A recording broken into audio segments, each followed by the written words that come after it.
On va accorder du temps maintenant à l'auditoire.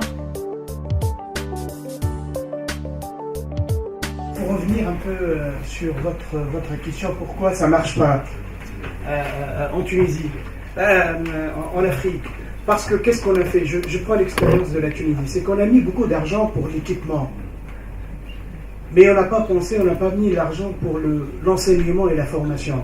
Aujourd'hui, on a des laboratoires qui sont de haut niveau en étalonnage.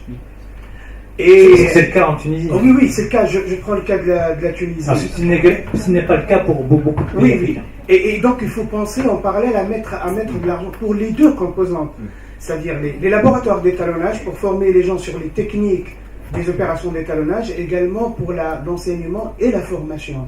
Ça, c'est très important, ce qui manque. Donc on reviendra sur ce sujet formation, enseignement-formation, et puis M. Passaoui et Fadel Kébé qui sont à ma gauche en parleront davantage. Il y avait une autre question, M. Touré. Je pense qu'en fait, il y a un petit décalage dans le temps par rapport à tout ce qui concerne la qualité et la métrologie. Beaucoup de pays africains jusque-là étaient focalisés sur des problèmes prioritaires, quelquefois même, je dirais, des problèmes de base concernant les maladies parasitaires, la malnutrition et des problèmes d'hygiène de base et d'accès à l'eau potable. C'était ça les grandes priorités en Afrique. Et c'est maintenant que petit à petit, les gens commencent maintenant à rentrer dans la qualité et à rentrer dans la métrologie. Donc, il y a un décalage dans le temps. C'est comme je dis souvent aux étudiants quand je fais le cours, on est un peu en décalage d'à peu près 50 ans par rapport... on prend par exemple les simples maladies infectieuses et rhumatismales qu'on ne trouve plus ici. Si on trouve un cas dans un service ici, plusieurs services se regroupent autour du cas.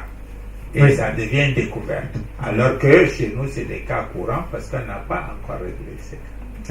Donc, c'est ce qui fait qu'il faut un certain temps pour que, une fois que ces priorités de base sont résolues, que justement, petit à petit, il y a des pays qui commencent à émerger. Oui, c'est encourageant. Voilà, ça encourage la Tunisie. Il n'est jamais trop tard, c'est ce que le Sénégal. Ça vient, mais il faut un certain temps pour que on atteigne.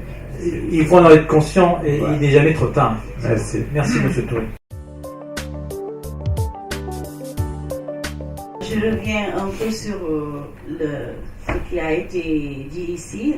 On salue vraiment cet engagement, mais il faudrait aussi encourager quand même l'avancée qu'on peut constater au niveau de certains pays, au niveau de la sous-région. Oui. Il y a des avancées remarquables. Il y a des pays exemplaires. Il y a des pays exemplaires à citer. Le Ghana, par exemple. Je peux citer le Maroc. Le Maroc, le Ghana. On connaît très bien. Si on prend en exemple l'Office national des eaux et de l'électricité. Si on prend le Bénin, on se rencontre beaucoup au niveau du programme qualité UEMOA, qui a tout récemment reçu un financement pour renforcer les programmes nationaux qualité des pays membres de ce programme. Nous, au Sénégal, on vient de terminer notre programme national qualité qui couvre une grande partie de la métrologie, où la métrologie occupe une grande partie. Il faut aussi saluer des entreprises, des laboratoires médicaux qui sont accrédités 1589. Je citerai le laboratoire Bio 24. Oui, tout à fait, au Sénégal. C'est un des rares laboratoires. Laboratoire accrédité 1589. Ils sont accrédités par quel organisme? Il me semble que c'est le COFRAC. Je pense bien que c'est le COFRAC. Mais l'Institut Pasteur IPD aussi. Oui, par COFRAC. Dans la 17025 par COFRAC.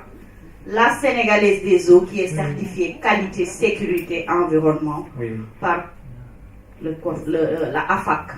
Oui. Donc ça, c'est des avancées qu'il faut saluer et qu'il faut encourager. Oui. Je vous remercie de votre attention. Merci Mme Tal de souligner ça. Je voulais rejoindre Madame Tal pour avoir eu le plaisir de visiter le Sénégal et entre autres l'Institut Pasteur qui a mis en évidence des procédures vraiment remarquables. Et je voulais saluer aussi la remarque qu'a fait Mme Tal par rapport au Maroc, où effectivement peut-être qu'une approche pourrait être la constitution d'un groupe de métronomes africains de haute qualification qui pourraient exporter non seulement leurs compétences, mais aussi les poids et mesures, je dirais tous les instruments, et continuer à l'aide de certains pays, donc ce qui permettrait peut-être de répartir les finances et puis aussi d'avoir un impact peut-être plus important vis-à-vis des décideurs, puisque un groupe d'experts africains internationaux pourrait peut-être être plus...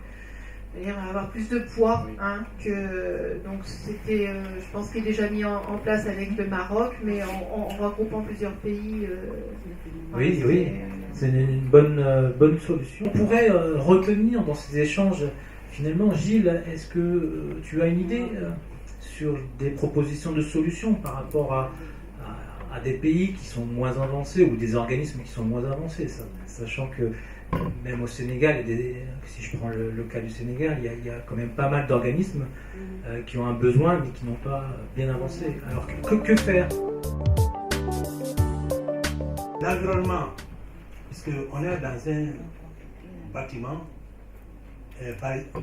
baillé. Effectivement, l'État a octroyé un montant pour la construction d'un nouveau laboratoire qui est en chantier maintenant.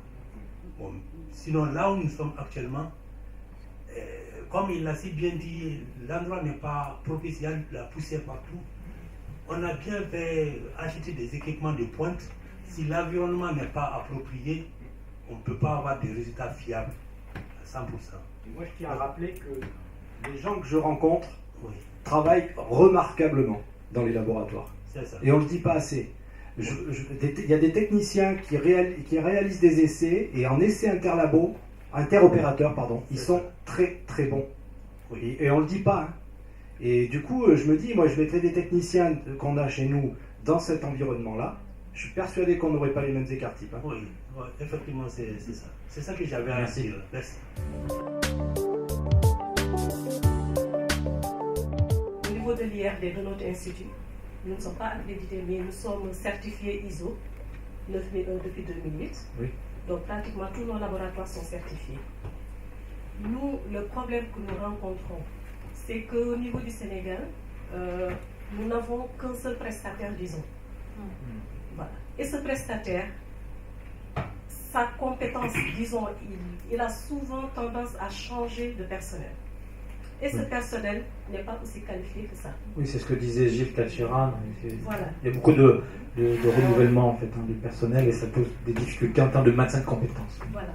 Et également, nous, au niveau de notre administration, peut-être avec Madame Tal, ils n'ont pas ce problème, mais nous, il nous faut convaincre souvent, par exemple, notre représentation sur l'importance de la métrologie pour qu'ils puissent investir également par rapport à certains appareils. Donc c'est un peu difficile. Voilà. Et puis au niveau il y a certaines prestations, on est obligé nous d'essayer de les faire en interne et on a vraiment du mal des fois. Voilà. Une des solutions, effectivement, c'est de continuer à sensibiliser les pouvoirs politiques sur l'importance de cette métrologie et donc de la qualité. Donc ça, c'est une première chose. Deuxième chose, c'est regarder ce qui se passe et les points positifs qu'on en sort de ce qui se passe. Il y a une certaine régionalisation, une organisation qui se fait entre plusieurs pays. Mais ça reste insuffisant par rapport à beaucoup de besoins. Il y a des organisations au niveau du Maghreb. C'est vrai que les pays sont conscients qu'ils doivent travailler ensemble. C'est le cas de l'Afrique de l'Ouest. Mais dans certains domaines, il y a encore des difficultés. Ce qui fait que dans beaucoup de secteurs d'activité, il y a des laboratoires, des industries qui font appel à des prestations plutôt en majorité européenne.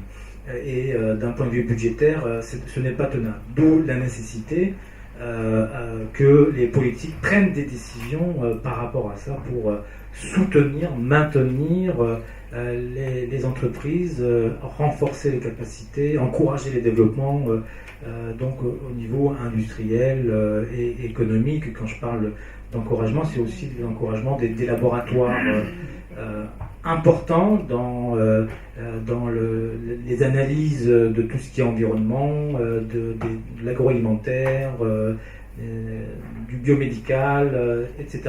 Et j'en oublie.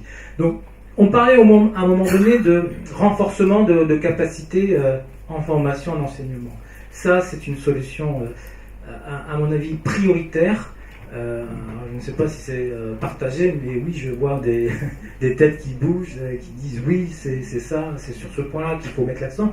Donc j'invite les politiques à renforcer les capacités en formation et en enseignement supérieur en ce qui concerne les compétences en métrologie et en qualité. Et il faut reconnaître qu'il y a des pays qui ont initié un certain nombre de choses